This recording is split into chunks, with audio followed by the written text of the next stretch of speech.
할렐루야, 감사합니다. 앞 시간에 이어서 제8절을 우리가 공부하겠습니다. 자, 8절은 앞에도 이제 계속해서 이제 자기 보좌에 대해서 이야기했잖아요. 이제 자기 보좌에 대해서 이제 이야기를 하기까지는 이 로마 가톨릭의 보석에 관해서 먼저 이야기를 했잖아요. 그죠? 연옥설에 관한 부분들, 보석과 연옥설에 관한 부분들, 이것이 왜 헛된 것인가? 그러면 우리가 그리스도인의 삶들을 통해서 우리가 선한 일들을 해야 될 것이고, 또한 여러 가지 일들을 해야 될 것은 어떤 이유인 것인가? 그런 우리가 그리스도인으로서는 우리는 그리스도를 나타내는 것이 우리 그리스도의 삶이잖아. 그죠? 그런 삶을 우리가 살아가야 된다. 그것이 우리의 당연한 삶이다. 또 하나는 우리는 자신의 삶에 대해서 반드시 청지기라는 것을 기억해야 된다. 청지기는 주인에게 보고가 될 의무를 가지고 있는데 우리가 주인한테 보고를 하지 않더라. 그죠?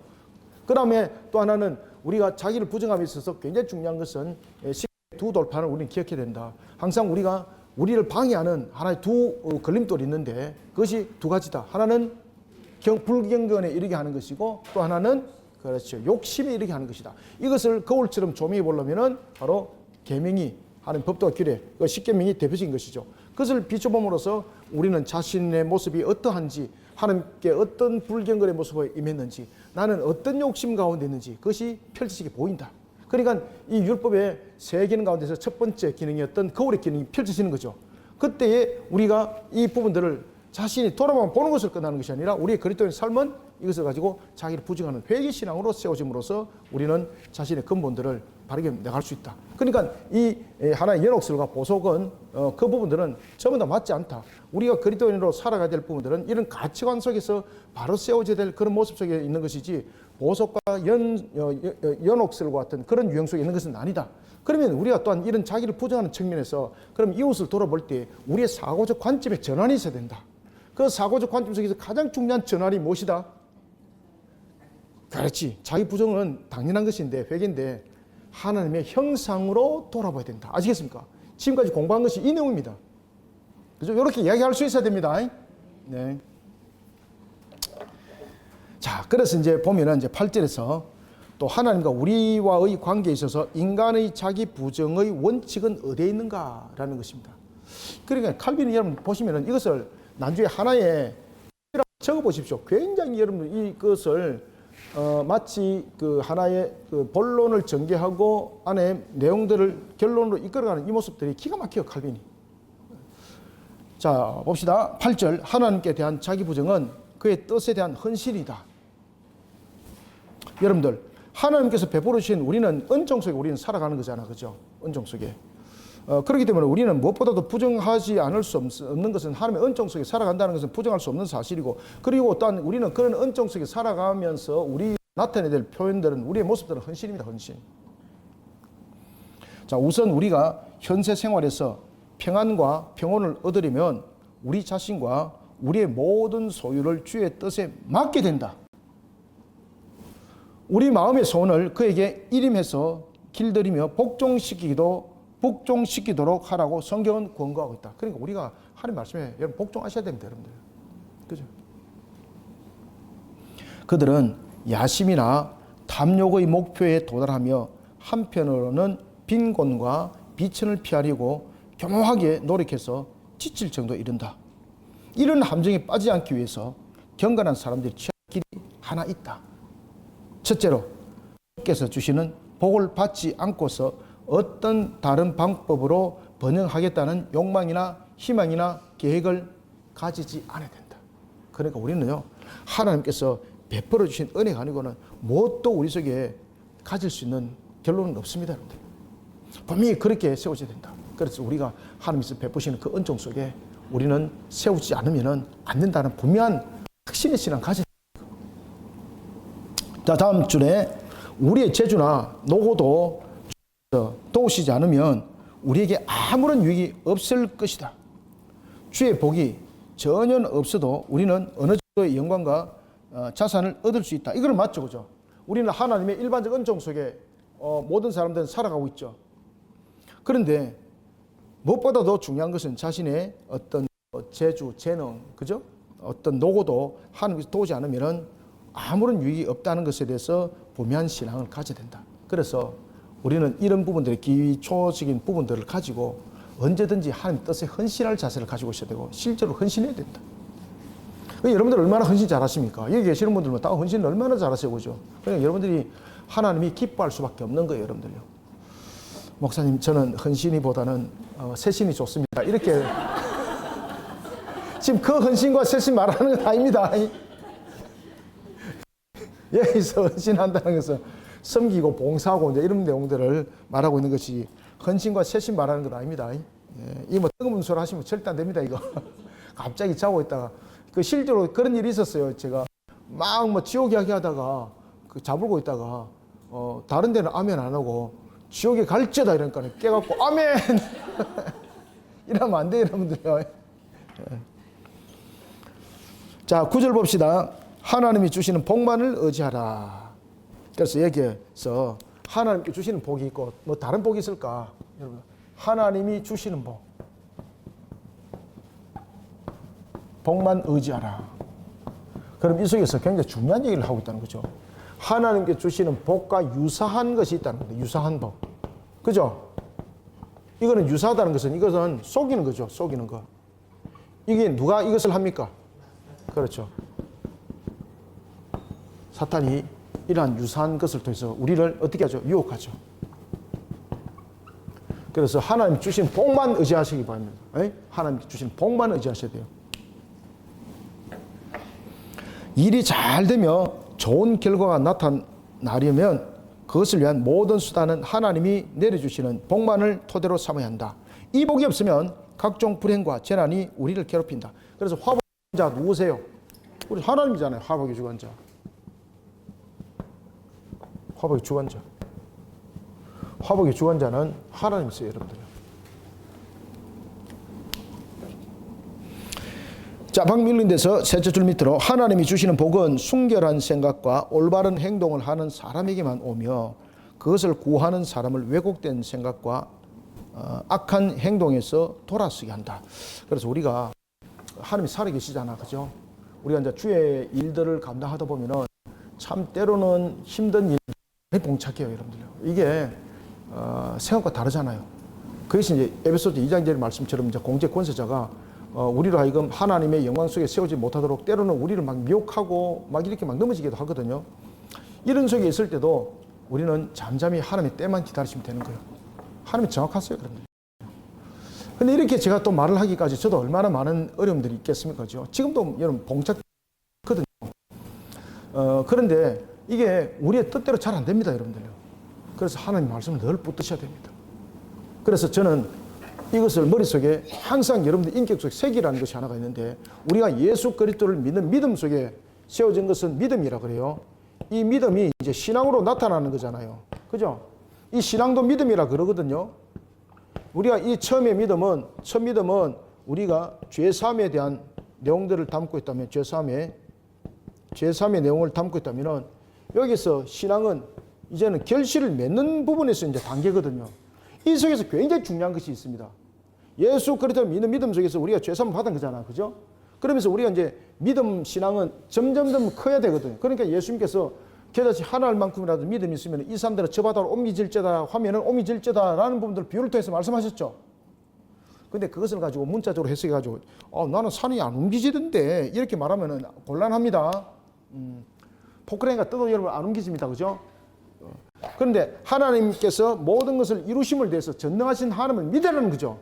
그죠? 그 믿음에 무엇이 있으라는 겁니까? 믿어 확신하라는 겁니다. 확신.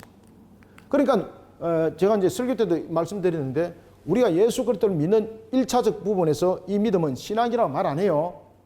이것은 믿는 믿음이에요. 이제 믿는 믿음이 신앙으로 발전하는 거죠. 이것도 믿음이라고 말하거든요. 그런데 여기서 이 믿음은 반드시 믿음 속에 무엇이 있어야 됩니까? 신뢰가 있어야 돼요. 신뢰. 자, 이 신뢰가 뭡니까? 확신입니다. 확신. 이 신뢰 확신은 무엇을 확신해야 됩니까? 하나님의 능력. 우리의 믿음 속에 우리가 구원받았잖아, 그죠? 구원받아서 우리가 이 땅을 살아가면서 화복의 주관되신 하나님 전능하시잖아요. 이 전능하심을 우리는 그 능력을 신뢰를 해야 돼요. 신뢰를. 그것을 확신이라고 말해요. 확신. 이 확신을 가진 자가 나타내야 될 모습이 있어요. 그것을 우리가 행동이라고 말했잖아요. 확신을 가졌으면 확실하게 하십시오. 그래서 우리는 믿음과 확신과 무엇을 가져야 된다? 확실. 그래서 저희들이 이걸 가지고 지금 기도합니다. 11조 만배를 가지고 기도합니다.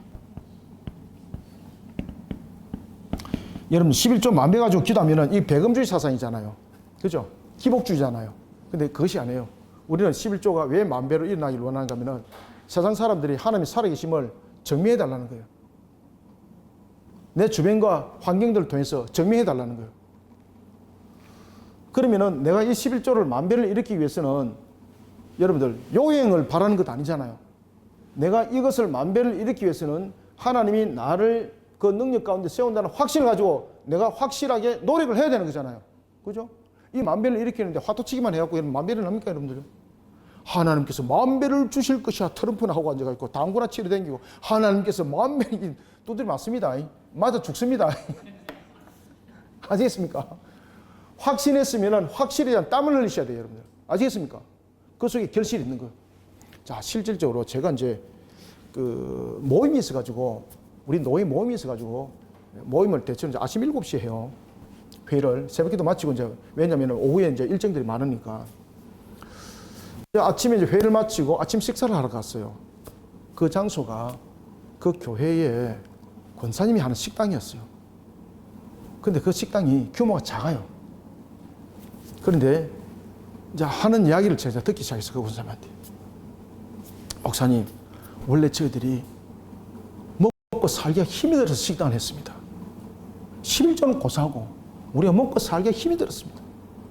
그런데 하나님께서 주시는 사명을 충실하게 감당하면서 그 사명 속에 있다가 하나님 자신들이 준 메시지가 있었죠. 그러면서 그 메시지를 가지고 열심히 살아간 거예요. 그리고 새벽에도 나와서 밥을 팔고 열심히 한 거예요. 그리고 밥을 지어도 그냥 장사하는 밥을 안 지었다는 거죠. 아시겠습니까? 그 집에 밥을 딱 먹어보면요. 집밥보다 더 맛있어요.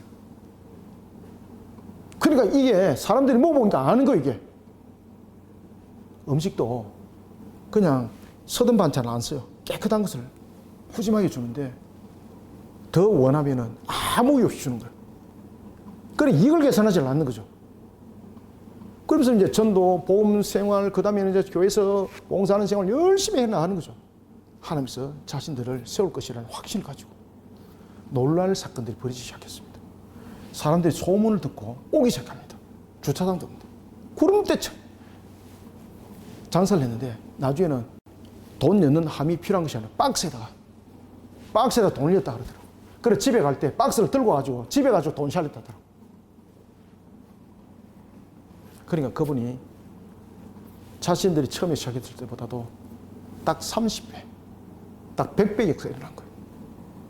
그렇게 자신들이 이제 11조를 한다는 거죠.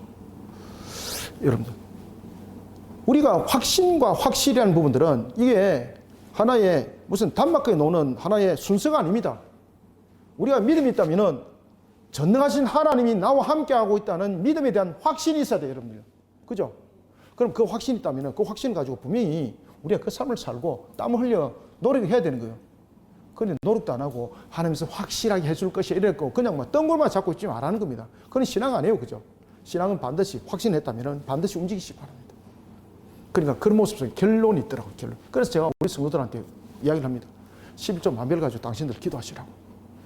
의심을 가지고 기도하지 말라고. 우리의 기도는 가능성하고 하는 것 아니지 않냐고. 하나님의 전능하심을 나타내는 증인이 되라고. 그래서 그 11조 만배가 증거물 되게 하셔서 그 증거물을 가지고 증거하는 증인이 되시라고. 그 증인이 되기를 기도하시라고. 저는 그렇게 기도해요. 이게 신앙이잖아요. 그죠? 기도해도 신앙으로 가르쳐야 되거든요. 놀라지 마십시오. 아직까지 만배 아무도 안 나타났습니다. 아직까지 10배도 안 나타났습니다. 근데 이 부분들을 믿음을 가지고 기도해요. 저는 확신해요. 그래서 11조 만배 아시겠습니까? 그에 대해서 제가 정인이 되면서 이렇게 사역을 또 사명을 또 세운 것 아니겠습니까? 믿으시기 바랍니다.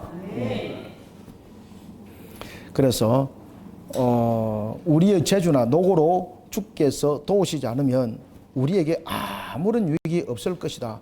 주의 복이 전혀 없어도 우리는 어느 정도 영광과 재산을 얻을 수는 있지만은 하나님께서 베푸시는 은총이 없이는 안 돼요, 여러분들. 그래서 우리는 항상 신앙이 확신을 가지고 하나님 능력을, 여기서 확신은 하나님 능력까지 믿으셔야 돼요. 예, 하나님 능력에 대해서 확신하셔야 돼요. 그리고 확실하게 움직이셔야 돼요. 그러면 확실한 열매 맺혀집니다. 자, 9절 봅시다. 하나님이 주시는 복만을 의지하라. 일이 잘 되면 좋은 결과가 나타나려면 그것을 위한 모든 수단은 하나님이 내려주시는 복만을 토대로 삼아야 한다. 이 복이 없으면 각종 불행과 재난이 우리를 괴롭힌다. 셋째 줄 밑에 하나님이 주시는 복은 순결한 생각과 올바른 행동을 하는 사람에게만 오며 아까 읽었는데 또 읽습니다. 그것을 구하는 사람을 왜곡된 생각과 악한 생각에서 돌아서게 한다. 자, 10절 자기 부정은 역경을 견디는 힘을 준다. 아시겠죠? 그죠? 자기 부정. 우리가 역경을 또 이겨야 되잖아요. 자신을 주께 전적으로 드리고 생활의 모든 부분을 남김없이 하나님의 뜻에 맡긴 사람만이 자신을 온전히 부정했다고 하겠다. 자, 한 페이지. 재난 때문에 어떤 일을 당하더라도 하나님께서 정하신 것임을 알기 때문에 평온하고 감사하는 마음으로 견디며 하나님의 명령에 항거하려고 하지 않을 것이다. 예를 들어서 제가 이제 우리 교회에 있었던 사건을 하나 말씀드릴게요. 우리 교회에 이제 그 장로님이 하나님께서 이제 그 코로나 때 이 공장을 경영하게 하셨거든요. 여러분, 코로나 때는 공장을 문을 닫아야 되잖아요. 근데 코로나 거기다가 공장에 불이 났습니다. 여러분들 같으면 어떻게 하겠습니까? 인생 끝났겠구나. 하나님께서 그 공장을 보존을 해줘요. 아시겠습니까? 물론 이제 주변을 통해서 하나님께서 도우심도 있고 보험에 대한 해석도 있습니다만은 그 부분들을 해결을 해줘요. 저는 그 부분에서 확신하는 것이 있어요. 믿음의 신앙 속에서 달려가면서 나아가는 자, 하나님께서 오늘도 본문에 말씀 주는 것처럼 어떤 것도 우리가 재난이 일어날 수도 있는 거거든요. 난관이 일어날 수도 있는 거거든요. 흔들리지 마시기 바랍니다. 하나님 우리를 도망가게 안 만들어 놓습니다.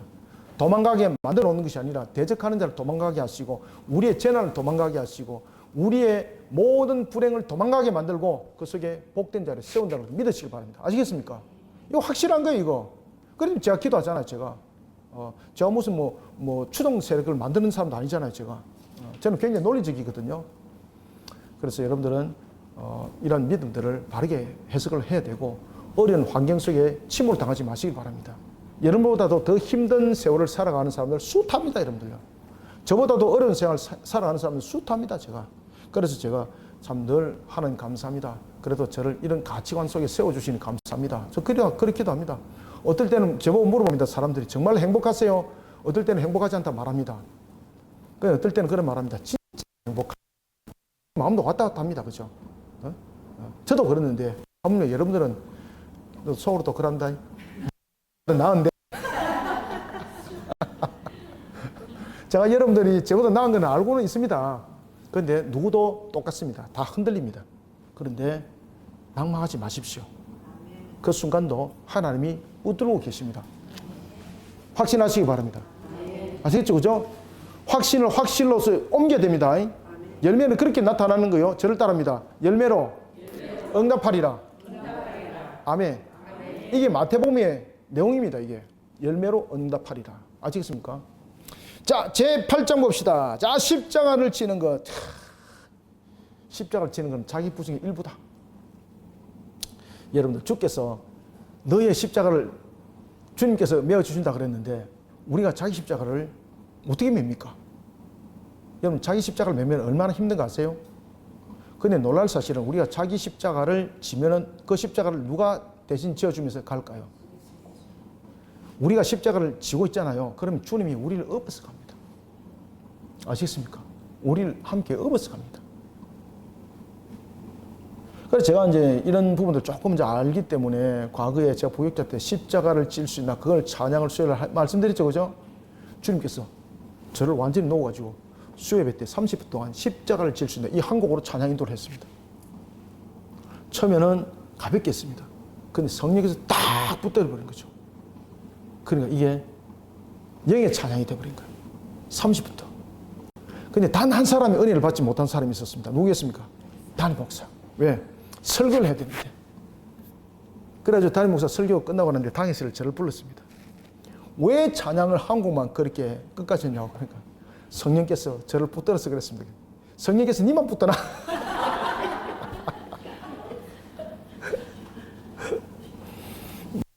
십자가를 질 수 있나? 아, 지금도 다 감동이 오네. 야, 참. 이게 스토리가 20년 전의 스토리입니다. 20년 전에. 그래서 제가 십자가를 질 수 있나? 이렇게 했는데 꽉 잡아버릴 거예요. 아시겠습니까? 우리는 십자가 못 집니다. 십자가 못 집니다. 근데 우리는 십자가를 지어야 돼요. 근데 우리가 십자가를 지면요, 주님이 우리를 업어서 가요. 십자가를 지는 것, 자기 부정의 일부다. 우리는 그리스도의 제자로서 각각 우리의 십자가를 져야 한다. 1절, 그리스도의 십자가와 우리의 십자가. 경건한 마음은 더 높은 데로, 즉 그리스도의 제자들에게 올라오라고 하시는 대로 올라가야 한다. 그것은 바로 모든 제자가 각각 자기의 십자가를 지는 경지다. 자, 여러분들 제자들이 자기 십자가 처음부터 진 것도 아니지 않습니까? 그렇죠? 그런데 나중에 보니까 십자가를 주님이 지어주고 있었습니다. 자, 셋째 줄 밑에 불행과 재앙이라고 할 만한 궁지에 빠지더라도 우리에게는 큰 위로가 있다. 곧 우리도 그리스도의 고난에 참여하여서 그가 복잡다단한 재앙의 미로를 통과하여 하늘의 영광을 얻으신 것 같이 우리도 각양의 고난을 통과하여 같은 영광으로 인도된다는 것이다. 아, 여러분들 이 내용처럼 살아갔던 교부가 한 명 있습니다. 그가 누가 하면 이그나티우스입니다. 이그나티우스가 7 서신을 기록하거든요. 그 7 서신을 기록하면서 그는 십자가를 향해서 이렇게 말합니다. 십자가는 기중지다. 기중지다. 쓰러져가는 나를 이렇게 세우는 기중지다. 십자가는 절망 가운데 나아가는 나를 일으키는 기준이다. 내가 주님과 같이 순교 현장에 가는 것이 얼마나 지금 기쁜지 모른다. 그러면서 7 서신을 써요. 이게 이제 이그나티우스였는데, 그때에 그가 로마 이제 병사들한테 사로잡혀서 그때에 바울이 잡혀갔던 그 루트로도 같이 이렇게 가요. 왜 그런가 하면은 이 로마가 교회들을 핍박하기 위해서 너희들이 로마의 지시를 따르지 않으면은 이 사람처럼 죽어. 이걸 갖다 본으로 끌고 가면서 보여주는 거예요. 보여주는 거예요. 그래서 그는 이렇게 말해요. 내가 사슬에 묶여서 가는데 마치 표범과 이리들이 나를 물어뜯는 것 같은 그런 공포 속에서 나는 십자가 길을 가지만 나는 너무 행복하다. 그러면서 로마에다 서신을 써요. 너희들이 혹시나 아는 사람들에게 이야기해서 내로 하여금 십자가에서 지는 이 순교의 현장을 피할 수 있도록 그 길을 만들지 마라. 그거는 나를 더욱더 괴롭히는 길이다. 내가 주님을 닮아서 주님의 길을 가려고 그러는데 나를 회방하지 마라. 그러면서 원형 경기장에서 진짜로 죽습니다. 짐승들에게 뺏겨서 죽습니다. 그것을 사람들이 서신을 쓰는 겁니다. 그리고 폴리갑이 그 소식을 받아서 교회들에게 회신을 돌립니다. 우리의 어려운 자 이그나티우스는 이와 같이 순교를 통해서도 우리에게 신앙의 가르침을 줬다. 그러면서 그 서신이 쫙 돌아갑니다. 십자가. 아시겠습니까? 교보들은 그렇게 살았어요, 여러분들요. 그게 제가 썼던 그 책에 다 있어요, 여러분들요. 내 안에 그리스도 살아계신다. 그 책에 그 있습니다, 여러분들. 내 안에 예수 그리스도 살아계신다.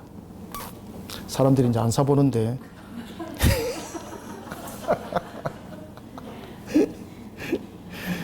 그런 이그나티우스에 대해서 제가 우리나라에서 최초로 이그나티우스라는 사람을 가지고 제가 책을 쓴 사람이에요. 제가 혹시나 유튜브를 보시는 분들은 교보생명 이런 데서 교보문고 이런 데서 주문하셔가지고 꼭 읽으세요.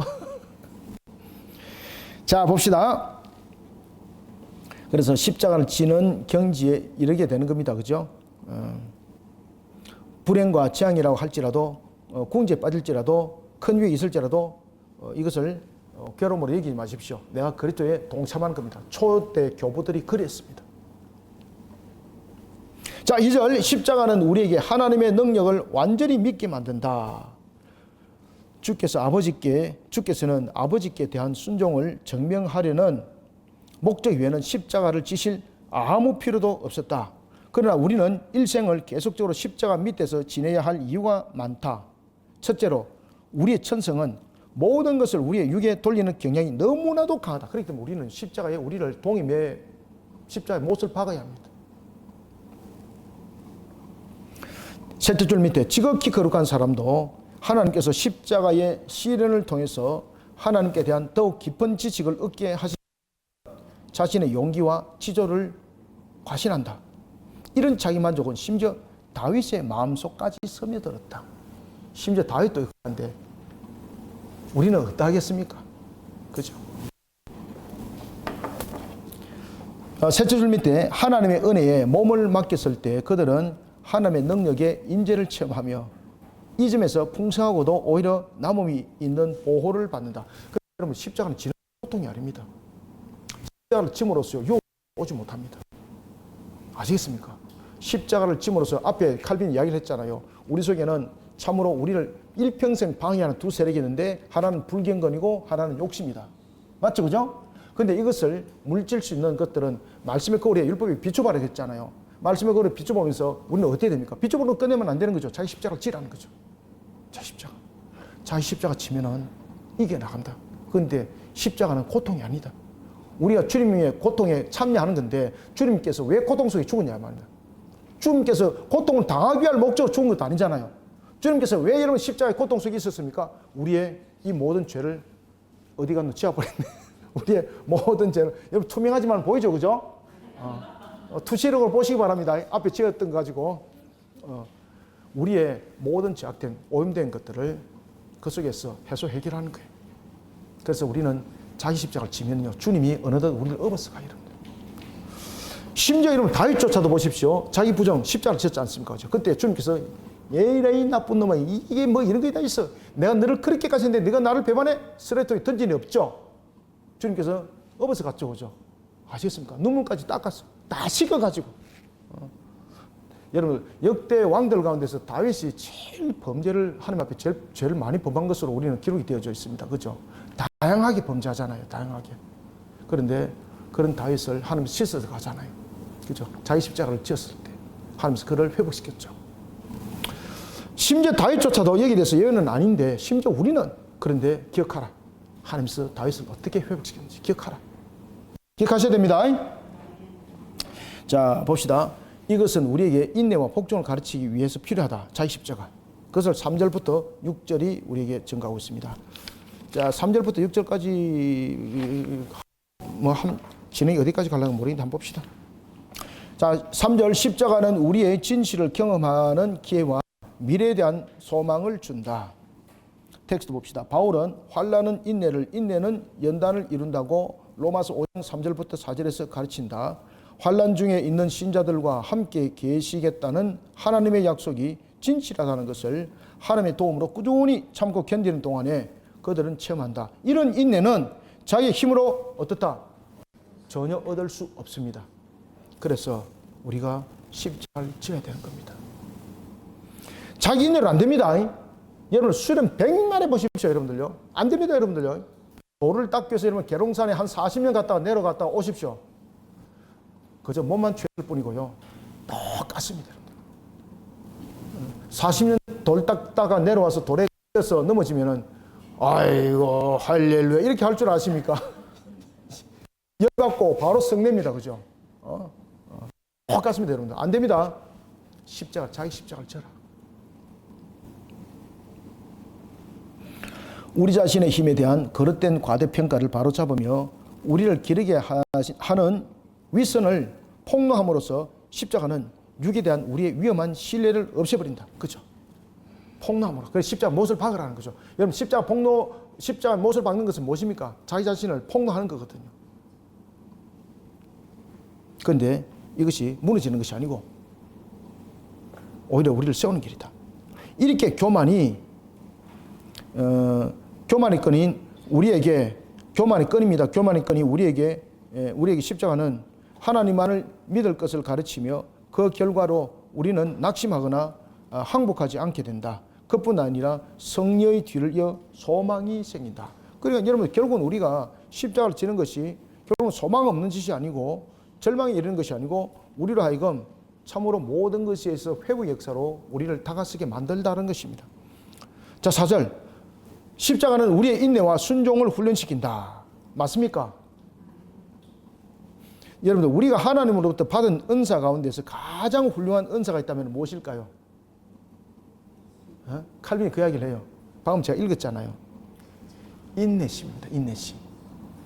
자, 다시 우리가 하나님으로부터 받았던 은사 가운데서 가장 훌륭한 은사가 있다면, 가장 우리에게 중요한 또한 은사가 있다면, 이건 우리의 신앙과 관계된 은사입니다. 은사도 보면 다양성의 은사가 있거든요.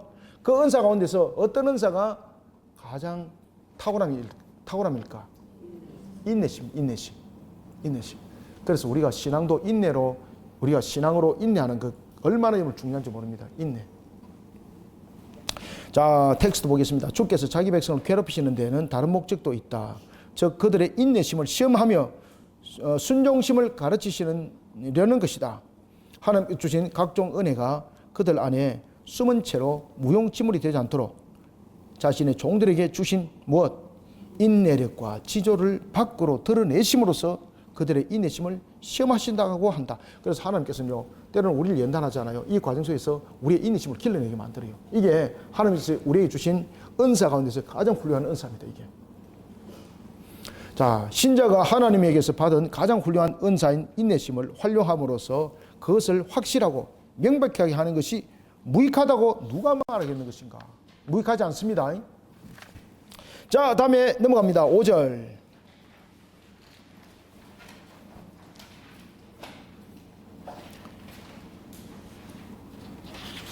8절까지, 야, 원래 11절까지 가야 되는데, 이게 이제 그 9절에서는 제가 조금 설명을 조금 많이 좀 해드려야 되니까 진행하는 데까지만 해봅시다. 자, 5절. 십자가는 악이다, 약이다. 십자가는 독이다, 약이다.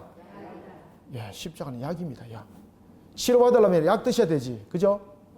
십자가는 약이다. 아, 여러분들, 이런 소리 들어본 사실 있습니까? 십자가는 약이다. 자, 일순간이라도 부드럽고 관대하게 다루면 하나님의 명예를 벗어버리는 우리의 육의 충동은 강렬해진다. 우리가 충동으로 날뛰지 않도록 하기 위해서는 징벌을 내려 억제시킬 필요가 있다. 우리가 왜 여러분들 하나님께서 우리를 징벌하여서 억제시킨가 하면요, 가만두면 충돌해서 날뛰는 거예요. 이게 우리의 모습 속에서 탐욕 속에서 날뛰고 온갖 속에서 날뛰는 거예요. 그래서 하나님께서 몽둥이 가지고 때로는 이게 징벌을 한다는 거죠. 억제할 필요가 있다는 거예요. 그래서 여러분 보시면은 그 율법의 용법에서도 보면은 채찍의 기능이 있잖아요. 채찍의 기능은 무엇입니까? 빨리 달려가라고 채찍을 하기도 하고, 곁길로 가면은 그걸로 가지 못하도록 채찍을 하기도 하고, 그죠? 게으르면은 게으르지 못하도록 채찍도 하고, 이런 기능과 역할들이죠. 십자가가 바로 그런 역할들을 한다는 거죠. 그래서 십자가는 때로는 우리에게 어떤 징벌의 요소를 내리기도 하는데, 그것은 십자가의 치료법에 대해서 우리에게 육체에 거한 여러 가지 부분들을 제압을 하기 위해서다. 자, 주께서는 십자가의 치료법을 적당히 적용하셔서 우리의 광분하는 육을 제압하시며 굴복시키신다. 자, 6절. 자, 십자가는 아버지께서 주시는 징벌이다. 자, 봅시다. 환난을 받을 때마다 우리는 언제나 즉시 우리의 지나간 생활을 돌아보아야 한다. 그렇게 하면 이런 징벌을 받을 만한 이유를 반드시 발견할 것이다. 셋째 줄 밑에 우리가 타락했을 때에 하나님의 책망을 듣고 돌아서지 않는다면 하나님께서는 우리를 파멸에 몰아넣으신다. 그러므로 징계가 없으면 우리는 사생하여 참 아들이 아니라고 하신 것은 옳은 말씀이다. 맞죠? 그죠? 만약에 하나님께서 우리를 어떤 부분인가 징계를 안 주고 그냥 내팽개 쳐버리면요, 우리는 자녀가 아니죠. 뭐 될 대로 돼. 이게 자녀가 아니잖아요. 혹시나 여러분의 자녀들을 향해서 네 될 대로 한번 돼봐라, 그러면서 진짜로 내팽개 치고 방치하는 부모 있습니까? 혹시 부모들 가운데서 보면은 자녀가 더운데 에어컨을 조금 트는 데 대해서 전기세가 아까워서 자녀를 뚜리패는 부모 혹시 있습니까? 없을 것 같죠. 부모들이 왜 그런 마음이 생길까? 자식들보다 물질관이 먼저 앞섰기 때문이거든요. 그런 일들 생깁니다. 있다는 것이 아니고 생길 수 있습니다. 아시겠죠? 아, 맞아. 이게 우리 집의 모습이 될 수도 있어. 될 수도 있습니다. 그래서 우리가 이 가치관들이 항상 우리가 물질적 사고 속에 또는 있다 보면은 우리는 탐욕소에 반드시 빠지게 돼 있거든요. 그래서 항상 앞에도 칼빈이 그 이야기 했잖아요. 하나님 형상이 가치관을 봐야 된다고. 우리 보는 방향도 달라져야 된다. 그러지 않으면 우리 물질적 사고에 빠지게 돼 있다. 그냥 형상으로 이웃을 돌아보는 관점이 중요하다. 그러면 일단 우리의 모습들을 바르게 세워나갈 때도 우리의 관점들이 분명해야 된다. 십자가 신앙으로 우리를 세워야 된다. 그런데 십자가 신앙은 때로는 하나님께서 우리에게 어떤 일이 있을 때에 우리 징벌을 가하기도 한다. 그거 십자가다. 그러면 그걸 지어야 된다. 그거를. 그때 주님께서 나를 업고 간다. 내가 하나님의 자녀이기 때문에 나에게 징벌을 주는 것이지 내가 자녀가 아니라면 징벌을 주지 않는다. 그냥 게임새 시켜버린다. 혹시나 여러분들이 살아가다가 혹시나 여러분들이 잘못으로 인해서 당한 고통이 있습니까? 하나님께서 나를 자녀 삼았다는 증거물입니다. 하나님도 기약을 합니다. 그 고통 속에 있을 때도 반드시 기억해라. 하나님이 나를 자녀 삼았다는 증거물이다. 아시겠습니까? 그럴수록 또 주님 앞으로 그냥 나가시면 됩니다. 그럼 주님께서 해결하겠다는 뜻이거든요. 해결하겠다는 뜻이거든요. 그 역사 반드시 일어납니다. 그러니까 칼빈의 이 모습을 보면은 단순한 신학자가 아니에요. 그러나 이 신앙 가운데 이 모습들을 겪었다는 이야기고 그런 모습도 그가 하나님께서 보게 만드셨다는 것이죠. 그래서 이 기독교 강요는 단순한 지식의 책이 아니에요, 여러분들. 그래서 신앙을 말하고 있고 신학을 말하고 있고 성경을 말하고 있어요. 제가 뭐 해석을 잘하는 것은 아닌데 이 기독교 강요는 이 세 가지를 분명히 이야기를 하고 있어요. 신앙과 신학과 성경. 그래서 십자가 약이라 그러고 십자가는 아버지께서 주신 징벌이다 이렇게 말을 하는 겁니다. 만약에 징계가 없다면 사생하고 참아들이 아니다. 나는 이 옳은 말이라고 본다.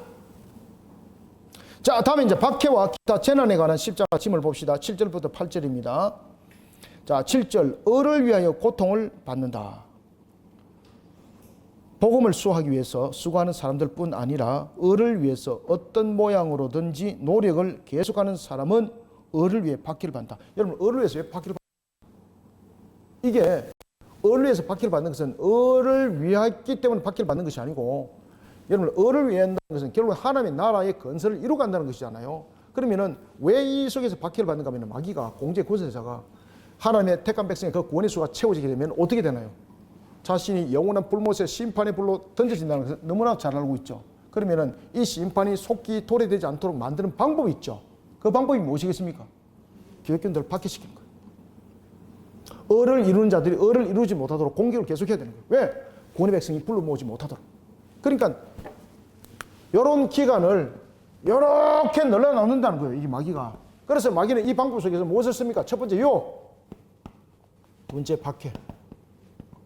당근이고 채찍. 마귀가 이 두 가지 방법을 고유한 방법을 끝까지 씁니다. 그래서 지금 보면 교회들이 많이 박해를 받고 있잖아요. 그죠? 알지 못하는 그런 속에 여러 가지 유형 속에서 어려움이 생기죠. 이게 이제 사탄이 하나님의 구원의 백성들 그 수가 계속 채워지니까 이 수가 속히 이루어짐을 긴박함을 알고 각종 법과 제도 그 다음에는 마귀의 앞잡이를 권세자로 세웁니다. 주권자로 세워서 탄압하게 만들고. 아시겠습니까? 경제적 구조를 그래서 바벨이 형성되잖아요. 이런 모습 속에 유형들이 나타납니다. 그런데 그러면 하나님은 그런 속에 우리가 박해받는 것으로 방치하는가? 그렇지 않습니다. 이 과정을 통해서 하나님께서는 악한 방법을 통해서는 하나님 또한 선한 뜻을 이루기도 하죠. 그죠? 이 과정을 통해서 하나님께서는요, 그 뜻을 또한 이루어가게 됩니다. 그래서 우리가 을을 위해서 고통을 받지만은 이 고통은 우리가 죽음에 이를 고통이라 할지라도 감사히 여기시길 바랍니다. 그래, 니나 감사해라. 나는 그거 못하겠다. 제가 이제 과거에 한때는 기도 제목 가운데서 하나님 저를 순교 반열에 세워주옵소서 이 한때 기도 제목이었어요. 근데 이제 나이가 좀 드니까 하나님 그리하지 마시고 우리가 여러분들 보시면요 참 교활합니다. 아시겠죠? 그죠? 여러분들도 혹시 그렇죠? 그죠? 저는 여러분들 젊었을 때 저는 불이었습니다. 불. 또 아니면 뭐였습니다. 저는 완전히 또 아니면 뭐였습니다. 그래서 10년 동안 제가 그렇게 살았잖아요. 제가. 그러다가 이제 목회를 하면서도 유사한 그런 유형들이 나타나면서 제가 그랬습니다. 하나님, 저를 순교 반열에 세워주십시오. 제가 그래 유서도 썼다니까요. 그래가지고 제가 여러분 부격자 이제 사임 딱 하고 제가 이제 배낭 딱 메고 이제 우리 사모님 보고 혹시나 내가 길에 가다가 죽거들라 양지 바른 곳에 나를 묻혀달라고 그렇게 출발을 했다가 하루 만에 병 들어가지고 집에 들어왔던 사실. 그 내 뜻대로 안 되는 건 내 뜻대로. 그때 가면 해도 여러분들, 그때 가면 제가 40대였거든요. 용광로였습니다. 용광로. 진짜 불덩어리였습니다. 진짜 불덩어리. 진짜 하나님의 음성이 막 들리지고 막 이럴 때. 근데 하나님이 다시 시작하게 만들고 또 다시 시작하게 만들고 그런 일들이 자꾸 있더라고요. 그래서 여러분들 보시면 우리가 순간에 당하는 고통 여러 가지 하나님의 음성이 있어요. 아시겠죠? 그죠? 그 속에서 난리지기지 마시고 뭐 그렇게 몸부림치지 마세요. 그냥 받아들이시면 돼요. 그 속에서 몸부림치면요, 우리만 신앙만 여러분 흠이 생기고 그리고 무너짐이 그 속에 나타나. 이게 딱 롤이거든요. 그러니까 그래서 우리에게 하나님께서 주시는 우리 은사 중에서 가장 훌륭한 은사가 무엇이라 그랬죠? 그렇죠, 인내심. 제가 별로 인내심이 없는 사람이거든요. 하나님께서 이제 인내심도 만들어 주시더라고요. 그래서 나이가 이제 들다 보니까 그 인내심들이 작동을 많이 해요. 옛날에는 불로서 작동을 많이 했는데. 자, 그래서 을을 위해서 고통을 받습니다. 다시 한번 읽어봅니다. 복음을 수호하기 위해서 수고하는 사람들뿐 아니라 을을 위해서 어떤 모양으로든지 노력을 계속하는 사람은 이를 위해 박해를 받는다. 자, 넷째 줄 밑에 우리가 무죄하고 양심에 부끄러울 것이 없음에도 불구하고 악한 불신자들 때문에 재산을 뺏긴다면 우리는 물론 인간 사회에서는 몹시 빈궁하게 될 것이다. 그러나 하늘에 계신 하나님 앞에서는 이런 일을 통해서 우리의 진정한 무엇이 눈에 싹 들어오죠? 무엇이 눈에 들어옵니까?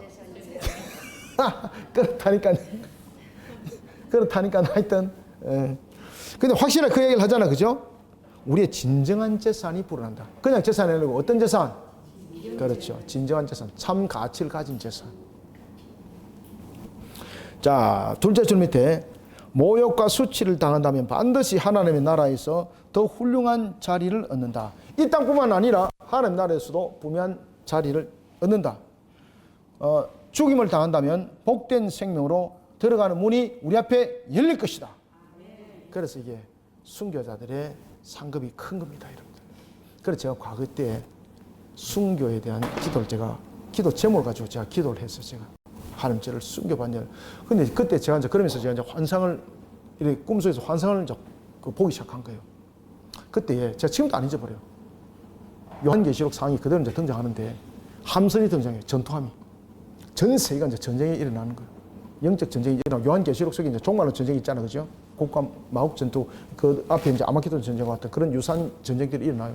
그 함선에 제가 이제 타려고 그러는 거예요. 왜 그러냐면 저는 이제 용사된 자로서 싸우려고. 근데 저를 그 함선에 못 타게 하는 거예요. 제가 얼마나 울었는지 몰라요, 제가. 근데 나중에 보니까 진짜로 울고 있는 거예요. 엄청나게 울었어요, 제가. 그런데 제가 어디 있는가 하면 죽은 자 속에 전부 다 누워 있는 거예요. 시체 속에. 그런데 주님이 지금도 안 잊어버려요. 딱 그 사이를 지나가면서 딱 제 한 사람에게 이마에 글을 딱 쓰면서 저를 딱 일으키는 거예요. 그리고 저를 데려가는데 어디로 데려갔겠습니까? 조그마한 강대상에 있는 그곳에 저를 데려가는 거예요. 그곳에 저를 세우는 거예요. 그러고 보니까 그게 지금의 제가 설교하는 모습이었어요. 그런데 제가 그 속에서 하나님을 전가지 못하도록 주변에 써서 저를 방해하는 세력인데 그가 전부 다 누구겠습니까? 전부 다 친족들이었어요. 네가 왜 거기 서 있냐? 네가 왜 그런 짓을 하냐? 그때 제 입술이 안 떨어지는 거예요. 그들의 영이 사로잡혀가지고. 그때 주님께서 그의 모든 피해 흔적을 빼게 만들어요. 그 딱 돌아보니까 뒤에 우상 숭배지 없었다. 제가 나사렛 예수 그리스도를 위하노니 이 사탄의 물을지도 쫙 때리니까 피가 쫙 흐르는 거예요. 그러니까 옆에 있는 이 세력들이 처음 다 사라지는 거예요. 그러고 제가 깬 거예요. 그 나중에 보니까 제가 나중에 시간이 흘러서 보니까 이런 강대상에 세워져서 말씀을 전하고 가르치고 있더라고요. 그러니까 하나님께서 나에게 주신 사명이 무엇인지 다시 한 번 더 가르쳐 준 것 같아요. 그래서 저는 그전에까지는 계속해서 선교사로서 기도했거든요. 순교에 대한 기도. 계속해서 그 기도를 하고 있습니다. 근데 하나님께서 환상 속에서 그 내용을 딱 비춰보면서 그럼 제가 이제 목회자로 가는 거예요. 나중에 제가 목회자가 되고 말씀을 가르치는 사역을 하면서 제가 깨달았어요. 하나님께서 교회가 다 무너지면서 성경책 오직 한 가지 성경 한 권만 이 장의자에 딱 펼쳤는데 그게 제 성경이었어요. 근데 그 내용이 백지였어요. 근데 처음에는 왜 백지인지 몰랐어요. 나중에 보니까 하나님께서 말씀을 가르쳐 주는 네 생각으로 그 안에 넣지 말라는 거예요. 내가 너를 친히 가르쳐 주마. 여러분 이 겪어봤습니까? 제가 말씀드렸잖아요. 제가 구름 타고 다니는 거 말고는 다 해봤다고. 자, 8절 십자가. 그래서 십자가는 제게 그래서 십자가를 질 수 있나 말씀드렸죠, 그죠? 그래 그 찬양을 제가 30분 동안 불렀던 이유도 그 속에 있는 겁니다. 자, 8절하고 마무리하고 밥 먹으러 가겠습니다. 자, 8절 제목을 함께 읽습니다. 시작. 십자가 밑에서 고통당하는 그리스도는 하나님 안에서 더 위로를 얻는다. 아멘. 하나님 안에서 더 위로를 얻습니다, 여러분들. 아시겠습니까? 이거 진짜입니다. 을을 쏘기 위해서 치욕이나 재난을 받을 때에 우리는 성경에 있는 이런 경고의 말씀에서 충분한 위로를 받는다. 따라서 주께서 주시는 이런 고통들을 기꺼이 또 즐겁게 받지 않는다면 우리는 너무나도 은혜를 모르는 자들일 것이다. 정직한 사람에게는 치욕을 받는 것이 100번 죽는 것보다 더 고통스러운 일이다. 그러니까 정직한 사람이 치욕받는 것은 100번 죽는 것보다 더 고통스러운 거죠. 그죠? 근데 우리가 하나님 안에서 전부 다 위로를 받습니다. 십자가 밑에 있으시기 바랍니다. 십자가 밑에서 고통 받으시길 바랍니다. 피하지 마시길 바랍니다. 밑에 줄. 그렇기 때문에 이런 고통으로 인한 곤란이 아무리 심하더라도 도리어 그 고통으로 무엇이 그렇죠. 연단을 받아 용감하게 저항하며 그것을 극복한다면 거기서 무엇이 나타난다? 별표 치놓으세요. 신자의 용기가 나타납니다. 신자의 용기. 여러분 신자의 용기가 무엇인가 아십니까? 신자의 용기는요. 진짜 십자가 보여요. 진짜 신자의 용기는 그냥 단순한 담대한 거 달라요. 여러분들요. 아시겠습니까? 불 가운데서도 나를 건져주실 하나님이 보여요. 여러분들. 그러니까 이 신자의 대표적인 용기 속에 나타났던 세 사람 있지 않습니까? 누굽니까? 사도락과 메삭과 아벤노고 있습니다. 여러분들이 사도락과 메삭과 아벤노고처럼 신자의 용기를 가지시기 바랍니다. 오늘 여기까지 하겠습니다. 감사합니다. 수고하셨습니다.